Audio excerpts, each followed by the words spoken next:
ਸਤਿ ਸ਼੍ਰੀ ਅਕਾਲ ਜੀ, ਮੈਂ ਹਾਂ ਸੰਦੇਸ਼ ਸ਼ੌਲਕ ਸ਼ਰਮਾ। ਜਗਬਾਣੀ ਟੀਵੀ ਤੇ ਤੁਹਾਡਾ ਸਭ ਦਾ ਬਹੁਤ-ਬਹੁਤ ਸਵਾਗਤ ਹੈ। ਵੇਲਾ ਹੁਣ ਤੱਕ ਦੀਆਂ ਅਹਿਮ ਖਬਰਾਂ ਦੇ ਵਿਸਤਾਰ ਵਿੱਚ ਜਾਣ ਤੋਂ ਪਹਿਲਾਂ ਇੱਕ ਨਜ਼ਰ ਸੁਰਖੀਆਂ ਤੇ।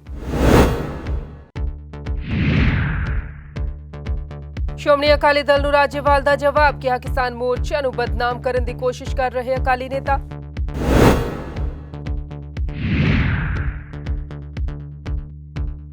United Front of Mass Organisation Chandigarh ने गवर्नर हाउस के अगे किया मौन प्रदर्शन।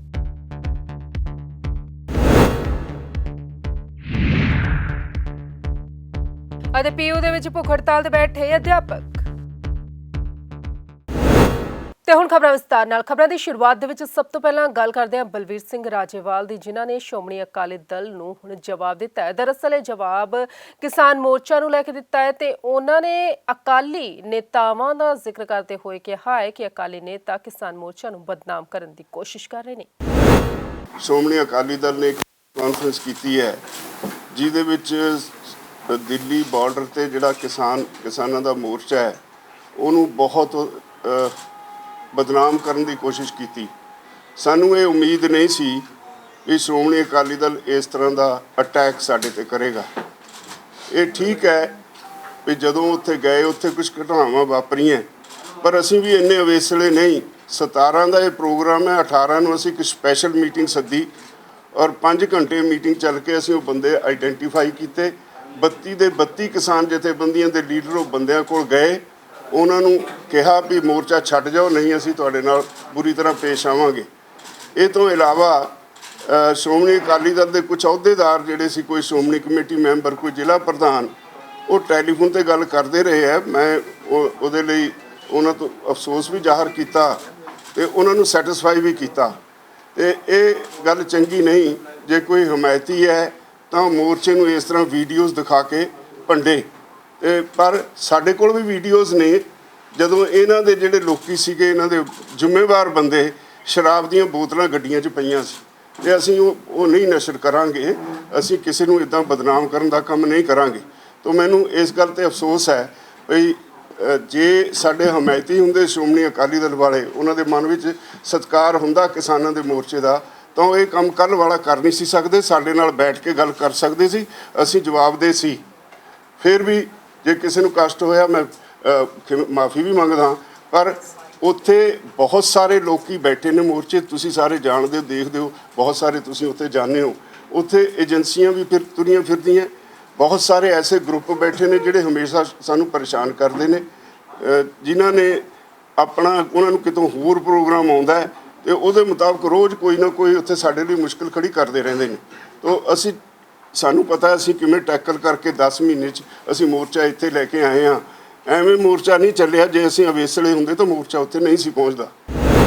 ਉਧਰ United front of mass organisation ਨੇ ਚੰਡੀਗੜ੍ਹ ਦੇ ਵਿੱਚ ਗਵਰਨਰ ਹਾਊਸ ਦੇ ਅੱਗੇ ਪ੍ਰਦਰਸ਼ਨ ਕੀਤਾ। ਉਹਨਾਂ ਨੇ ਮੌਨ ਪ੍ਰਦਰਸ਼ਨ ਸ਼ੁਰੂ ਕੀਤਾ ਹੈ, ਜਿਸ ਦੇ ਜ਼ਰੀਏ ਉਹਨਾਂ ਨੇ ਮੰਗ ਕੀਤੀ ਹੈ ਕਿ ਦੀਵਾਲੀ ਤੋਂ ਪਹਿਲਾਂ 6ਵਾਂ ਪੇ ਕਮਿਸ਼ਨ ਲਾਗੂ ਕੀਤਾ ਜਾਵੇ ਤੇ ਇਸ ਦਾ ਏਰੀਅਰ ਉਹਨਾਂ ਨੂੰ ਦੇ ਦਿੱਤਾ ਜਾਵੇ।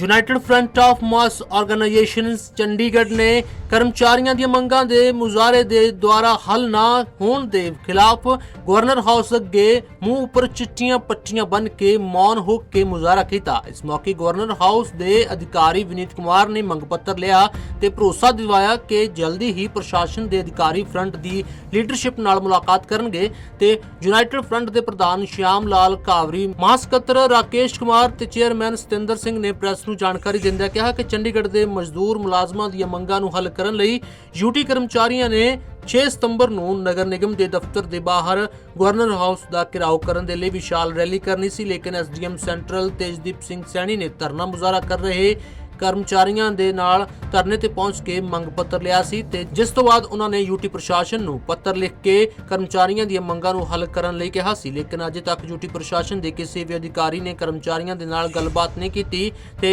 एक पासे मंगां दा हल नहीं किया जा रहा ते दूजे पासे प्रशासन गल भी करन नूं तैयार नहीं है। देखो जी, आप 3 वार गवर्नर हाउस आए हैं, सिर्फ ये बेनती लेके साड़ी सुनी जाए। जे प्रशासन सुनता भी नहीं है, मसला हल भी नहीं करता तो होर साडे कोल रस्ता की रह जाता।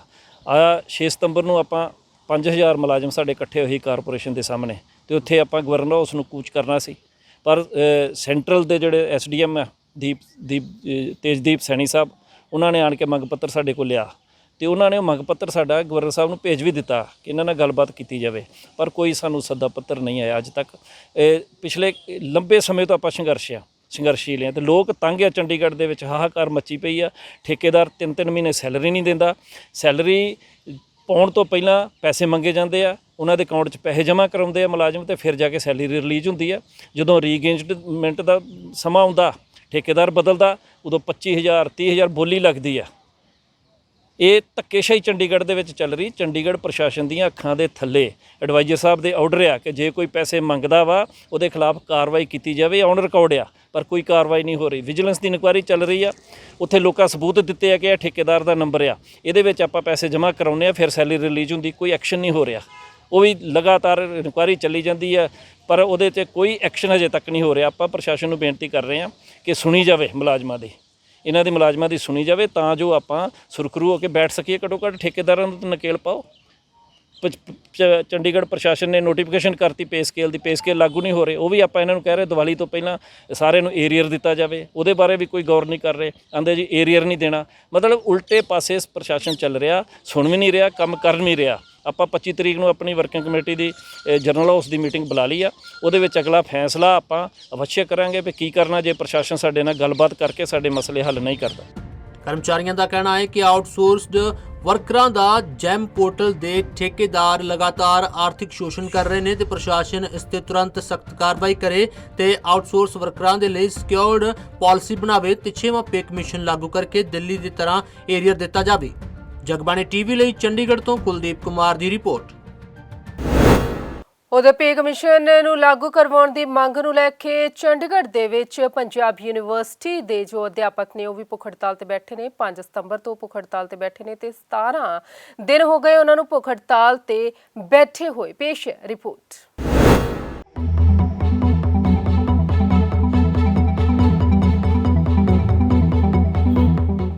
ਪੰਜਾਬ ਯੂਨੀਵਰਸਿਟੀ ਟੀਚਰ ਐਸੋਸੀਏਸ਼ਨ ਦੇ ਪਦਾਧਿਕਾਰੀ ਪੀਯੂ ਐਡਮਿਨ ਬਲਾਕ ਦੇ ਸਾਹਮਣੇ ਭੁੱਖ ਹੜਤਾਲ ਤੇ ਬੈਠੇ ਨੇ, ਜਿਨ੍ਹਾਂ ਦੀ ਇਸ ਭੁੱਖ ਹੜਤਾਲ ਨੂੰ ਅੱਜ ਤਕਰੀਬਨ 17 ਦਿਨ ਹੋ ਚੁੱਕੇ ਨੇ। ਇਹ ਟੀਚਰ 7ਵਾਂ ਤਨਖਾਹ ਕਮਿਸ਼ਨ ਲਾਗੂ ਕਰਵਾਉਣ ਨੂੰ ਲੈ ਕੇ ਲੜੀਵਾਰ ਭੁੱਖ ਹੜਤਾਲ ਤੇ ਬੈਠੇ ਨੇ, ਜੋ ਕਿ 5 ਸਤੰਬਰ ਤੋਂ ਜਾਰੀ ਹੈ। ਟੀਚਰਾਂ ਦਾ ਕਹਿਣਾ ਹੈ ਕਿ ਉਹਨਾਂ ਨੂੰ ਯੂਜੀਸੀ ਦੇ ਨਿਯਮਾਂ ਦੇ ਮੁਤਾਬਿਕ 7ਵੇਂ ਤਨਖਾਹ ਕਮਿਸ਼ਨ ਦਾ ਫਾਇਦਾ ਦਿੱਤਾ ਜਾਵੇ ਤੇ ਟੀਚਰ ਲੰਬੇ ਸਮੇਂ ਤੋਂ ਇਸ ਦੀ ਮੰਗ ਵੀ ਕਰਦੇ ਆ ਰਹੇ ਨੇ, ਲੇਕਿਨ ਪੰਜਾਬ ਸਰਕਾਰ ਇਸ ਬਾਰੇ ਕੋਈ ਠੋਸ ਕਦਮ ਨਹੀਂ ਉਠਾ ਰਹੀ ਹੈ। ਉਹਨਾਂ ਇਹ ਵੀ ਕਿਹਾ ਕਿ ਅਸਿਸਟੈਂਟ ਪ੍ਰੋਫੈਸਰਾਂ ਦੀਆਂ ਨਵੀਆਂ ਤਾਇਨਾਤੀਆਂ ਦੇ ਵਿੱਚ ਪੰਜਾਬ ਸਰਕਾਰ ਨੇ ਗ੍ਰੇਡ ਪੇ ਘੱਟ ਕਰ ਦਿੱਤਾ ਹੈ ਤੇ ਇਸ ਦੇ ਨਾਲ ਟੀਚਰਾਂ ਨੂੰ ਆਉਣ ਵਾਲੇ ਸਮੇਂ ਦੇ ਵਿੱਚ ਨੁਕਸਾਨ ਹੋਵੇਗਾ। ਉਹਨਾਂ ਦਾ ਕਹਿਣਾ ਹੈ ਕਿ ਪੰਜਾਬ ਸਰਕਾਰ ਜਦੋਂ ਕੋਈ ਨਵੀਂ ਤਾਇਨਾਤੀ ਕਰਦੀ ਹੈ ਤਾਂ ਟੀਚਰ ਨੂੰ यूजीसी ਦੇ ਗ੍ਰੇਡ ਪੇ ਮੁਤਾबिक ਹੀ ਫਾਇਦਾ ਮਿਲਣਾ ਚਾਹੀਦਾ ਹੈ।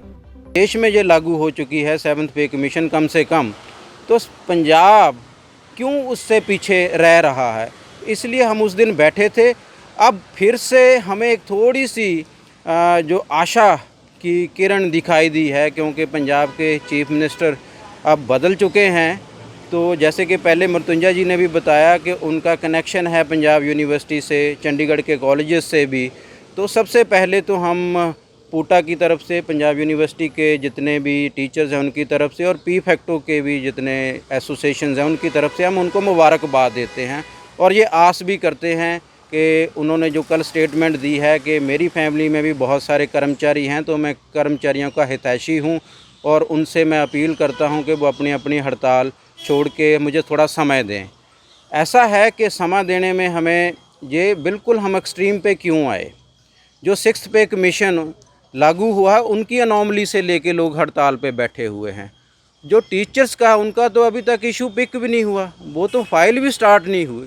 इसलिए हमारे लिए वो पता नहीं, हम इस टाइम पे हड़ताल नहीं छोड़ सकते। हालांकि उन्होंने जो आश्वासन दिया है उस पे हमें भी आस है, पर अभी जो लग रहा है फ़िलहाल हाल की घड़ी के हमें इस तरह से ही डटे रहना है। हम्बल सबमिशन है प्रेजेंट चीफ मिनिस्टर से, जो जुड़े हुए हैं हमारी पंजाब यूनिवर्सिटी से, वो जानते हैं इस व्यवस्था को।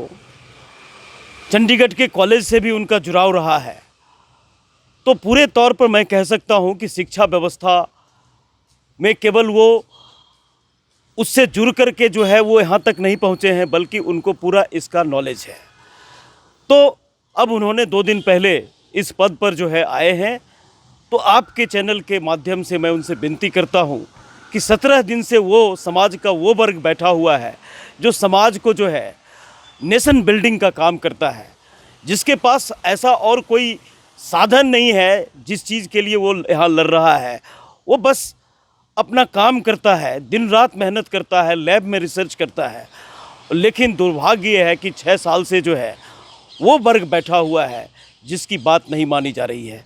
तो मुझे विश्वास है कि प्रेजेंट चीफ मिनिस्टर और जो कैबिनेट है जल्द ही इस चीज़ को समझेगी और 17 दिन के बाद अगले 1 सप्ताह तक ये मूवमेंट नहीं चलेगी और ये ਪੋਜ਼ਿਟਿਵਲੀ ਹੱਲ ਹੋ ਜਾਏਗਾ।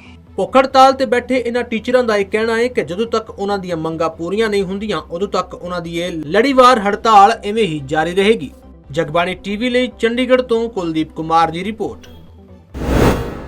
22 ਸਤੰਬਰ ਨੂੰ ਸੁਖਨਾ ਲੇਕ ਤੇ 에ਅਰ ਸ਼ੋਅ ਹੋਣ ਜਾ ਰਿਹਾ ਹੈ, ਜਿਸ ਤੋਂ ਪਹਿਲਾਂ ਉਸ ਦੀਆਂ ਤਿਆਰੀਆਂ ਜ਼ੋਰਾਂ ਸ਼ੋਰਾਂ ਦੇ ਨਾਲ ਚੱਲ ਰਹੀਆਂ ਨੇ ਤੇ ਅੱਜ ਸੁਖਨਾ ਲੇਕ ਤੇ ਇਸ ਦੀ ਰਿਹਰਸਲ ਹੋਈ। ਸੁਖਨਾ ਲੇਕ ਦੇ ਉੱਪਰ ਵਾਯੂ ਸੈਨਾ ਦੇ 에ਅਰ ਸ਼ੋਅ ਦਾ ਸ਼ਾਨਦਾਰ ਪ੍ਰਦਰਸ਼ਨ ਦੇਖਣ ਨੂੰ ਮਿਲਿਆ। Ladies and gentlemen, look at the Chinook, just feet of the surface of the water, coming in to drop a rubber dinghy to support the ground troops.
ਇਹ ਜੋ ਤਸਵੀਰਾਂ ਤੁਸੀਂ ਵੇਖ ਰਹੇ ਹੋ ਇਹ ਤਸਵੀਰਾਂ ਨੇ ਚੰਡੀਗੜ੍ਹ ਦੀ ਸੁਖਨਾ ਲੇਕ ਦੀਆਂ ਤੇ 에ਅਰ ਫੋਰਸ ਵੱਲੋਂ 1971 ਦੀ ਜੰਗ ਨੂੰ ਸਮਰਪਿਤ ਵਿਜੇ ਦਿਵਸ ਤੇ ਇਸ ਸੂਰਿਆ ਕਿਰਨ ਤੇ ਉੱਪਰ 에ਅਰ ਸ਼ੋਅ ਕਰਵਾਇਆ ਜਾ ਰਿਹਾ ਹੈ ਤੇ ਇਸ ਤੋਂ ਬਿਨਾਂ ਇਸ ਸਾਲ 에ਅਰ ਫੋਰਸ ਸਟੇਸ਼ਨ ਚੰਡੀਗੜ੍ਹ ਵੀ ਆਪਣੀ ਸਥਾਪਨਾ ਦੀ 골ਡਨ ਜੁਬਲੀ ਮਨਾ ਰਿਹਾ ਹੈ ਤੇ 에ਅਰ ਫੋਰਸ ਚੰਡੀਗੜ੍ਹ ਦੀ ਸਥਾਪਨਾ ਸਾਲ 1961 ਵਿੱਚ ਹੋਈ ਸੀ ਤੇ ਇਸ ਲਈ ਇਸ ਦੇ ਚੱਲਦੇ 에ਅਰ ਸ਼ੋਅ ਇਹ ਕਾਫੀ ਮਾਇਨੇ 'ਚ ਖਾਸ ਮਹੱਤਤਾ ਰੱਖਦਾ ਹੈ। ਇਸ ਨੂੰ ਲੈ ਕੇ ਸੁਖਨਾ ਲੇਕ ਤੇ 에ਅਰ ਸ਼ੋਅ ਕਰਵਾਇਆ ਜਾ ਰਿਹਾ ਹੈ ਤੇ ਲੋਕਾਂ ਦੀ ਕਾਫੀ ਜ਼ਿਆਦਾ ਭੀੜ ਇਸ ਮੌਕੇ ਇਸ 에ਅਰ ਸ਼ੋਅ ਨੂੰ ਵੇਖਣ ਨੂੰ ਮਿਲੀ ਕਿਉਂਕਿ 22 ਸਤੰਬਰ ਨੂੰ 에ਅਰ ਸ਼ੋਅ ਕਰਵਾਇਆ ਜਾਵੇਗਾ ਤੇ ਇਸ ਦੀ ਰਿਹਰਸਲ ਇਸ ਮੌਕੇ ਕੀਤੀ ਜਾ ਰਹੀ ਸੀ ਸੁਖਨਾ ਲੇਕ ਤੇ ਇਸ ਨੂੰ ਵੇਖਣ ਲਈ ਸਕੂਲਾਂ ਦੇ ਵਿਦਿਆਰਥੀ ਵੀ ਪਹੁੰਚੇ ਹੋਏ ਸੀ। ਇਸ ਮੌਕੇ ਸੁਖਨਾ ਲੇਕ ਉੱਪਰ ਬੋਟਿੰਗ ਸੈਨਾ ਦੇ ਜਵਾਨਾਂ ਨੇ ਵੀ ਆਪਣੇ ਕਰਤੱਵ ਵਿਖਾਏ ਤੇ ਅਤੇ ਸੁਖਨਾ ਲੇਕ ਵੱਲ ਆਉਣ ਵਾਲੀ ਰੋਡ ਨੂੰ ਪੂਰੀ ਤਰ੍ਹਾਂ ਬੰਦ ਕਰ ਦਿੱਤਾ ਗਿਆ ਸੀ ਤੇ ਲੋਕਾਂ ਦੀ ਆਵਾਜਾਈ ਵੀ ਪੂਰੀ ਤਰ੍ਹਾਂ ਬੰਦ ਕਰ ਦਿੱਤੀ ਗਈ ਸੀ।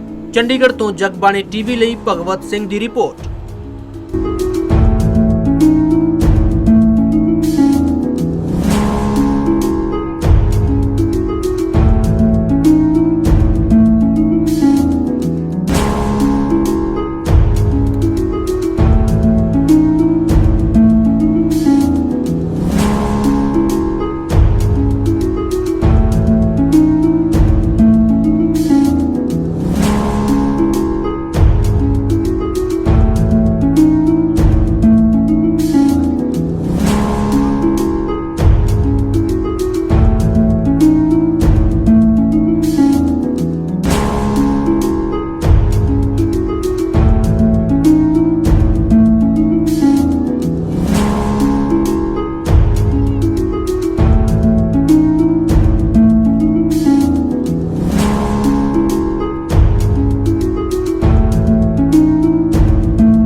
उधर चंडीगढ़ की आर्थिक अपराध शाखा की पुलिस ने एक वड्डी कामयाबी हासिल की है। दरअसल इन्हों ने किटी के नाम से लोगों को ठगण वाले एक दंपति को काबू किया। दोहे पति पत्नी महाराष्ट्र सी पुणे तो इन्हों गिरफ्तार किया गया। फड़े गए आरोपियों की पहचान जतिंदर ते उसकी पत्नी मनु संदल के रूप में हुई है। इन्हों ते आरोप है कि धनास निवासी जतिंदर सिंह ते उन्हों की पत्नी मनु संदल स्थानक निवासियों तो किटी के नाम से 1 करोड़ तो वध राशि लोगों तो ठग चुके हैं। जिस तो बाद मामले में मौजूदा आर्थिक अपराध शाखा दी डीएसपी हरजीत कौर की अगवाई में एक टीम का गठन किया गया तो उन्होंने टीम ने आरोपियों को गिरफ्तार कर लिया है। सारंगपुर थाना पुलिस ने 18 मार्च 2018 तो आरोपियों के खिलाफ धोखाधड़ी समेत होरनां धारावां के तहत मामला दर्ज किया। पुलिस शिकायत विच जगीर कौर समेत होरनां ने दस्सिया कि जतिंदर ते उसकी पत्नी पिछले करीब 10 सालों तो धनास विच किटी के नाम ते लोकां तो पैसे जमा करवा रहे सी। दोहां ने वादा किया कि वह जमा की गई राशि तो वध ब्याज दे के पैसे वापस करनगे। उक्त आरोपियों ने करीब 150 तो 200 लोकां तो किटी के नाम ते 1 करोड़ तो वध राशि जमा करवा ली। जिस तो बाद आरोपियों ने 29 सितंबर 2017 ਨੂੰ ਇਹ ਪੈਸੇ ਵਾਪਸ ਕਰਨ ਦਾ ਵਾਅਦਾ ਕੀਤਾ ਸੀ। ਇਸ ਦੌਰਾਨ ਉਹਨਾਂ ਲੋਕਾਂ ਨੇ ਕਈ ਖਾਲੀ ਚੈੱਕ ਵੀ ਜਾਰੀ ਕੀਤੇ। ਉਧਰ ਸਾਈਬਰ ਸੈੱਲ ਦਾ ਕਹਿਣਾ ਹੈ ਕਿ ਪੈਸੇ ਨਾਲ ਸੰਬੰਧਿਤ ਪੁੱਛਗਿੱਛ ਦੇ ਦੌਰਾਨ ਵੀ ਕਈ ਖੁਲਾਸੇ ਹੋ ਸਕਦੇ ਨੇ। उधर सैक्टर 32 ਦੇ ਪਾਰਕ ਦੇ ਵਿੱਚ ਇੱਕ ਵਿਰੋਧ ਪ੍ਰਦਰਸ਼ਨ ਕੀਤਾ ਗਿਆ। ਇਸ ਦੌਰਾਨ ਵੱਡੀ ਗਿਣਤੀ ਦੇ ਵਿੱਚ ਲੋਕ ਇਕੱਠੇ ਹੋਏ ਤੇ ਨਗਰ ਨਿਗਮ ਦੇ ਖਿਲਾਫ ਪ੍ਰਦਰਸ਼ਨ ਕੀਤਾ ਗਿਆ। ਲੋਕਾਂ ਦਾ ਕਹਿਣਾ ਹੈ ਕਿ ਜੋ ਕੂੜਾ ਚੁੱਕਣ ਦੇ ਲਈ ਵਿਵਸਥਾ ਕੀਤੀ ਗਈ ਹੈ ਉਸ ਦੇ ਵਿੱਚ ਨਗਰ ਨਿਗਮ ਫੇਲ ਹੈ। ਸੈਕਟਰ 32A ਦੇ ਪਾਰਕ ਦੇ ਵਿੱਚ ਅੱਜ ਇੱਕ ਰੈਲੀ ਕਰਵਾਈ ਗਈ ਜਿੱਥੇ ਸੈਕਟਰ 32 ਅਤੇ 33 ਦੇ ਨਿਵਾਸੀਆਂ ਨੇ ਭਾਰੀ ਗਿਣਤੀ ਦੇ ਵਿੱਚ ਸ਼ਮੂਲੀਅਤ ਕੀਤੀ ਤੇ ਨਗਰ ਨਿਗਮ ਦੇ ਖਿਲਾਫ ਨਾਅਰੇਬਾਜ਼ੀ ਕੀਤੀ ਗਈ ਅਤੇ ਉਹਨਾਂ ਇਲਜ਼ਾਮ ਲਗਾਏ ਕਿ ਨਗਰ ਨਿਗਮ ਕਚਰਾ ਉਠਾਉਣ ਦੀ ਸੇਵਾ ਦੇਣ ਦੇ ਵਿੱਚ ਬੁਰੀ ਤਰ੍ਹਾਂ ਅਸਫਲ ਰਿਹਾ ਹੈ। ਨਗਰ ਨਿਗਮ ਖਿਲਾਫ ਇਕਜੁੱਟਤਾ ਦਿਖਾਉਣ ਦੇ ਲਈ ਵੈਲਫੇਅਰ ਐਸੋਸੀਏਸ਼ਨ ਦੇ ਕੁਝ ਸੀਨੀਅਰ ਆਗੂ ਅਤੇ ਆਮ ਨਿਵਾਸੀ ਵੀ ਮੌਜੂਦ ਸੀ ਅਤੇ ਰੈਲੀ ਦੇ ਵਿੱਚ ਸ਼ਾਮਲ ਲੋਕਾਂ ਨੇ ਦੱਸਿਆ ਕਿ ਨਗਰ ਨਿਗਮ ਨੇ ਕੂੜਾ ਉਠਾਉਣ ਨੂੰ ਲੈ ਕੇ ਸੈਕਟਰ 32 ਤੇ 33 ਦੇ ਨਿਵਾਸੀਆਂ ਨਾਲ ਵੱਡਾ ਧੋਖਾ ਕੀਤਾ ਹੈ ਤੇ ਕਈ ਦਿਨਾਂ ਤੋਂ ਨਗਰ ਨਿਗਮ ਦੀਆਂ ਕੂੜਾ ਉਠਾਉਣ ਵਾਲੀਆਂ ਗੱਡੀਆਂ ਨਹੀਂ ਆ ਰਹੀਆਂ ਤੇ ਉਠਾਉਣ ਵਾਲੇ ਕਰਮਚਾਰੀ ਪੁਰਾਣੀ ਵਿਵਸਥਾ ਦੇ ਤਹਿਤ ਆਪਣੀਆਂ ਰੇਹੜੀਆਂ ਲੈ ਕੇ ਆ ਰਹੇ ਨੇ ਤੇ ਆਪਣੀ ਮਰਜ਼ੀ ਨਾਲ ਕੂੜਾ ਉਠਾਉਂਦੇ ਨੇ। हमारी समस्या यह है कि कूड़े वाला आता है, हफ्ते में 2 दिन छुट्टी करता है, गाड़ी में कोई नहीं आता। हम कहते हैं हमारी गाड़ी खराब है, इनकी गाड़ी खराब है नहीं है हमें नहीं पता, हमारे से पैसे ले जाते हैं। वो कोई नई नहीं खरीदी, हमें कौन सा पता नई खरीदी कि नहीं खरीदी, कहाँ गई नई गाड़ी, कौन बैठ के चला गया उसमें। बिल्कुल सबसे ज़्यादा घोटाला इसी में, और किसी में होगा नहीं होगा मेरे को पता नहीं। परेशान हो गया जब से ये कूड़े वाली गाड़ियाँ इन्होंने लगाई है, तब से ये कूड़ा लेने नहीं आते। कितने कितने दिन हमारे घर के आगे सारा ऊपर वाले भी नीचे रख जाते हैं जैसे गेट के पास, तो सारा दिन वो बड़ी परेशानी होती है, मच्छर वगैरह होते हैं तो स्मेल भी बहुत आती है। तो अच्छा भी नहीं लगता कि ऐसे घर के आगे कूड़ा पड़ा हो। तो यही है हमारी, तो ये है कि भाई या तो ये कूड़े वाली गाड़ियों का सिस्टम ख़त्म करे या फिर रेगुलर हो जाए। मैं कूड़े वालिਆਂ ਦੇ ਇੰਤਜ਼ਾਮ ਤੋਂ ਨਾਖੁਸ਼ ਆਦਮੀ ਹਾਂ ਕਿਉਂਕਿ ਇਹਨਾਂ ਨੇ ਨਵੀਆਂ ਗੱਡੀਆਂ ਸਰਕਾਰ ਨੇ ਪਰਚੇਜ ਕੀਤੀਆਂ ਹੈ। 3 ਮਹੀਨੇ ਹੋਏ ਗੱਡੀਆਂ ਨੂੰ ਲਏ ਨੂੰ। ਮੇਰਾ ਆਈਡੀਆ ਮੁਤਾਬਕ 2 ਮਹੀਨੇ ਗੱਡੀਆਂ ਸੜਕ 'ਤੇ ਆਈਆਂ ਹੈ ਤੇ 2 ਮਹੀਨੇ 'ਚ 15 ਦਿਨ ਤੋਂ ਇਹਨਾਂ ਨੇ ਡਰਾਮਾ ਸ਼ੁਰੂ ਕਰ ਲਿਆ ਕਿ ਗੱਡੀਆਂ ਖਰਾਬ ਹੈ। ਇਸ ਦੀ ਇਨਕੁਆਰੀ CBI ਤੋਂ ਕਰਾਈ ਜਾਏ, ਪਤਾ ਚੱਲੇ ਕਿ ਗੱਡੀਆਂ ਖਰਾਬ ਹੈ ਜਾਂ ਕੋਈ ਘੋਟਾਲਾ ਪੈਸਿਆਂ ਦਾ है ਜਾਂ ਡਰਾਈਵਰਾਂ ਦੀ ਮਿਸ अंडरस्टैंडिंग है। और आज हम यहाँ इस बात पे रोष प्रकट करने के लिए इकट्ठे हुए हैं कि जो अभी MC ने हमारे पे जो गाड़ियों का सिस्टम हम पे थोपा है वो बिल्कुल ही फेल हो गया है। जैसे कि अभी जो गाड़ियाँ वाले हैं वो आ नहीं रहे हैं रेगुलरली 15 दिन से, और जब हमने सफाई इंस्पेक्टर को पूछा तो उसने कहा कि 15 गाड़ियाँ ख़राब हो गई हैं। जबकि गौरतलब बात ये है कि ये जो गाड़ियाँ अभी खरीदी गई हैं और ये नई गाड़ियाँ अभी तो इनके कईयों के तो नंबर भी नहीं लगे। ਇਸ ਮੌਕੇ ਇਲਾਕਾ ਨਿਵਾਸੀਆਂ ਨੇ ਕਿਹਾ ਕਿ ਜੇ ਇਸ ਤਰ੍ਹਾਂ ਇਹੀ ਹਾਲਤ ਰਹੀ ਤਾਂ ਨਿਵਾਸੀਆਂ ਦੇ ਵਿੱਚ ਹੋਰ ਵੀ ਬੇਚੈਨੀ ਵੱਧ ਸਕਦੀ ਹੈ ਤੇ ਉਹਨਾਂ ਦਾ ਰੋਸ ਹੋਰ ਵੀ ਤਿੱਖਾ ਹੋ ਸਕਦਾ ਹੈ। ਚੰਡੀਗੜ੍ਹ ਤੋਂ ਜਗਬਾਣੀ TV ਲਈ ਕੁਲਦੀਪ ਕੁਮਾਰ ਦੀ ਰਿਪੋਰਟ।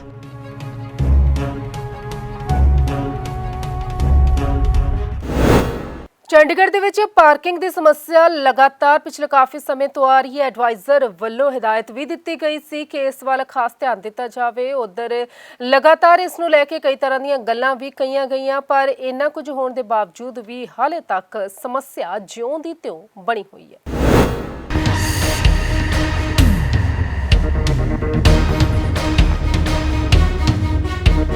ਸਿਟੀ ਬਿਊਟੀਫੁਲ ਚੰਡੀਗੜ੍ਹ ਦੇ ਵਿੱਚ ਪਾਰਕਿੰਗ ਨੂੰ ਲੈ ਕੇ ਬੁਰਾ ਹਾਲ ਹੈ ਤੇ ਹਰ ਕੋਈ ਚੰਡੀਗੜ੍ਹ ਦੀ ਪਾਰਕਿੰਗ ਵਿਵਸਥਾ ਤੋਂ ਪਰੇਸ਼ਾਨ ਨਜ਼ਰ ਆ ਰਿਹਾ ਹੈ। ਇਸ ਨੂੰ ਲੈ ਕੇ ਸਮੇਂ-ਸਮੇਂ ਤੇ ਸ਼ਿਕਾਇਤਾਂ ਵੀ ਕੀਤੀਆਂ ਜਾ ਰਹੀਆਂ ਨੇ ਅਤੇ ਬੀਤੇ ਦਿਨ ਹੀ ਚੰਡੀਗੜ੍ਹ ਦੇ ਐਡਵਾਈਜ਼ਰ ਨੇ ਵੀ ਪਾਰਕਿੰਗ ਦੀ ਸਥਿਤੀ ਨੂੰ ਵੇਖਦੇ ਹੋਏ ਨਗਰ ਨਿਗਮ ਕਮਿਸ਼ਨਰ ਨੂੰ ਇਹ ਹਦਾਇਤ ਜਾਰੀ ਕੀਤੀ ਸੀ ਕਿ ਪਾਰਕਿੰਗ ਵਿਵਸਥਾ ਨੂੰ ਸਹੀ ਕੀਤਾ ਜਾਵੇ ਅਤੇ ਇਸ ਤੋਂ ਬਾਅਦ ਨਗਰ ਨਿਗਮ ਦੀ ਕਮਿਸ਼ਨਰ ਵੱਲੋਂ ਵੀ ਲਗਾਤਾਰ ਪਾਰਕਿੰਗ ਦੇ ਠੇਕੇਦਾਰਾਂ ਦੇ ਨਾਲ ਮੁਲਾਕਾਤਾਂ ਅਤੇ ਬੈਠਕਾਂ ਕੀਤੀਆਂ ਗਈਆਂ ਤੇ ਉਹਨਾਂ ਨੂੰ ਇਹ ਨਿਰਦੇਸ਼ ਜਾਰੀ ਕੀਤੇ ਗਏ ਕਿ ਪਾਰਕਿੰਗ ਨਿਯਮਾਂ ਦਾ ਉਹ ਪਾਲਣ ਕਰਨ ਤੇ ਜਿਨ੍ਹਾਂ ਠੇਕੇਦਾਰਾਂ ਨੇ ਪਾਰਕਿੰਗ ਨਿਯਮਾਂ ਦਾ ਪਾਲਣ ਨਹੀਂ ਕੀਤਾ ਸੀ ਉਹਨਾਂ ਤੇ ਭਾਰੀ ਜੁਰਮਾਨਾ ਵੀ ਲਗਾਇਆ ਗਿਆ ਸੀ। ਪਰ ਬਾਵਜੂਦ ਇਸ ਦੇ ਪਾਰਕਿੰਗ ਵਿਵਸਥਾ ਠੀਕ ਨਹੀਂ ਹੋਈ ਤੇ ਲੋਕ ਇਸ ਵਿਵਸਥਾ ਤੋਂ ਪਰੇਸ਼ਾਨ ਨੇ। ਸੈਕਟਰ 17 ਦੀ ਜੇ ਗੱਲ ਕੀਤੀ ਜਾਵੇ ਤਾਂ ਇੱਥੇ ਸਭ ਤੋਂ ਜ਼ਿਆਦਾ ਸਮੱਸਿਆ ਪਾਰਕਿੰਗ ਦੀ ਆ ਰਹੀ ਹੈ ਤੇ ਪਾਰਕਿੰਗ ਏਰੀਆ ਦੇ ਅੰਦਰ ਥਾਂ-ਥਾਂ ਕੂੜੇ ਦੇ ਢੇਰ ਵੀ ਲੱਗੇ ਹੋਏ ਨੇ।